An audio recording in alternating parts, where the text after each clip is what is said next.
I know exactly what you're thinking right now. It's been a very long time since I had this fro.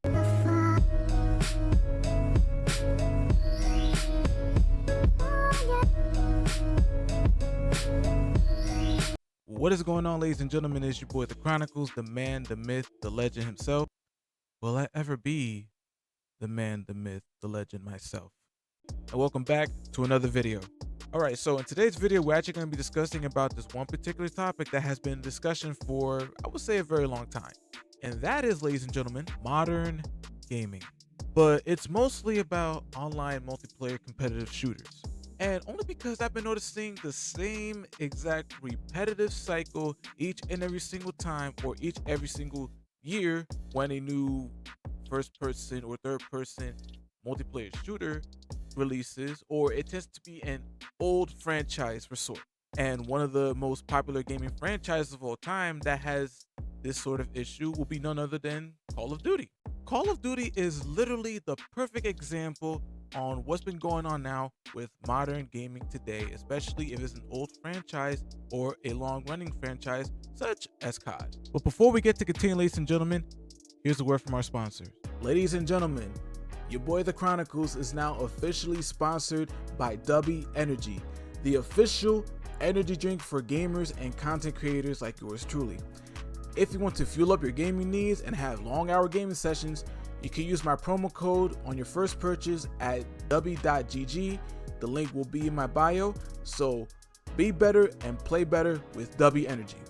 Now, as for someone who played GoldenEye 007 on the N64, yes, I'm that old by the way, first-person shooters has honestly been one of my favorite genres of video games. However, when I first got into the competitive scene, it was thanks to Halo 2, Call of Duty 4, Modern Warfare, yes, the original Modern Warfare, and also Counter-Strike. And let me tell y'all, I'm very competitive when it comes to any multiplayer shooters. And just as how I was being competitive on my last live on Twitch.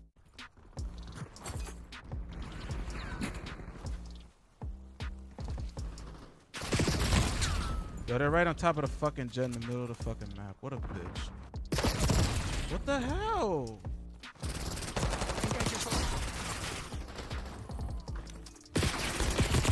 Oh, come on. Oh, come on. He's already dead.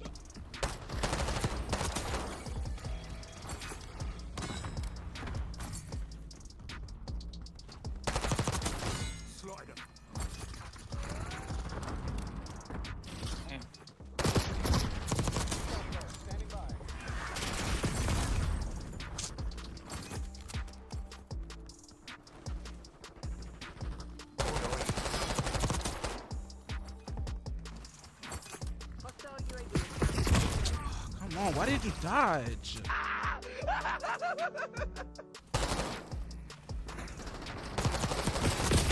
Oh, God, you fucking bum. Don't do this again.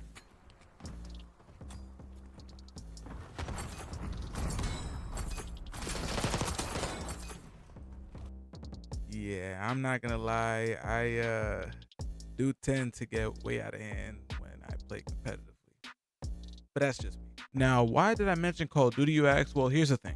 Call of Duty each and every single year has this thing where it's once again a repetitive cycle, which I like to call the Call of Duty curse. And what I mean by this, every single year that a new Call of Duty game releases, it falls into a somewhat of a honeymoon phase in which people would be hyped for, and once the game releases, they tend to get excited, and once they start playing, they start loving the game, and when they encounter a few problems, they tend to hate the game. And in my personal opinion, I believe that this spiraling circle that Call of Duty has gone through each and every year all started way back when I say Advanced Warfare was released. It was literally the jetpack era of Call of Duty, which nobody was honestly a fan of. Except for Black Ops 3, because that was the most heavily favored jetpack Call of Duty of all time, and plus, is one of my favorite Black Ops games. But the only thing that I always question is that when people do take a break from playing a certain Call of Duty game, let's say like a couple of months give or take, they jump back into the game just to realize that the game is actually fun to play? What? Just so they could be like, oh my god! Wow! Months later, after the game got patches, fixes, updates, all that mumbo jumbo bullcrap that the game feels like is a great game today. Now, me personally, I would have just waited. But then again, I don't want to miss out on the camo grind as much, as well as I'll be grinding out prestige. And another thing I also want to talk about when it comes to Call of Duty is the same song and dance that we always hear when it comes to a new Call of Duty game coming out each and every year. And that is, we want old Call of Duty back. I'm gonna be real about this situation. I agree. And the reason why I agree is because anywhere from COD 4 to COD Ghost, it was peaked. It was peak Call of Duty back in that era. We're talking about a time period where there was no Omni movement, no jetpacks, no slide canceling, no skill-based matchmaking, and you only had 5 attachments. And I honestly don't blame people who are still playing Black Ops 2, Modern Warfare 2, Modern Warfare 3, or even Black Ops 1, or hell, even World at War. It was literally peak Call of Duty. And guess what? It's not just with Call of Duty, it's also with Halo. You never had to dash in Halo. You never had to sprint in Halo. It's an arena shooter. It never required any of those things. The first 3 Halo games, including Reach and ODST, were literally peak Halo. This is the Halo that I remember growing up. It was a great experience. And such experience that we may never get it back. But this also is going to bring me to another point where I kind of have to understand the other side. And what I mean is that, so it's like modern gaming today is heavily focusing on the newer crowd, the new generation, the modern young audiences, the new players that just came in and all that. And honestly, that is very understandable because I am a fair believer as time move on, so will you evolve into something that you're not going to be accustomed to. And I do understand why most franchises of today, like Call of Duty with Call of Duty Warzone and Black Ops 6, also with Halo, and while having Halo Infinite being around and all that, I understand why they do these drastic changes. You know, it's to basically capitalize on the modern audiences today, and it's a new generation, it's a new time period.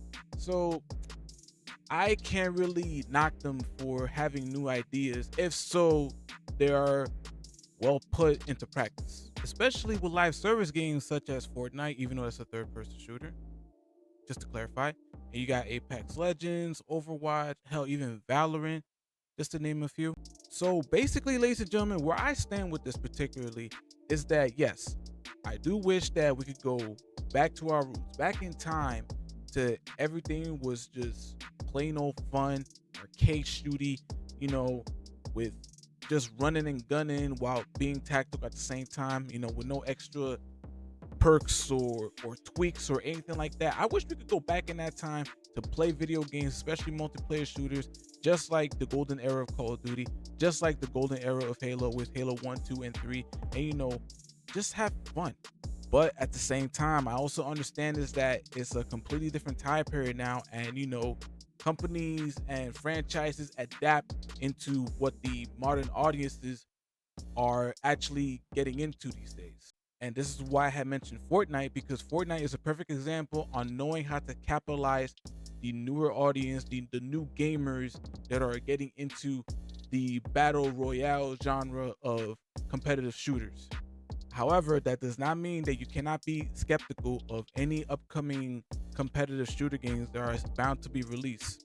I mean, I hate to talk about it, but look how Concord turned out. I'm just saying. However, I am looking forward to Splitgate 2. I actually played the alpha test on that game, and it's really fun. I'm just going to leave it out there, but I'm looking forward to it still. I'm looking forward to it. And that does it for today's video, ladies and gentlemen. I know that I took a hiatus for about a week and a half, I think.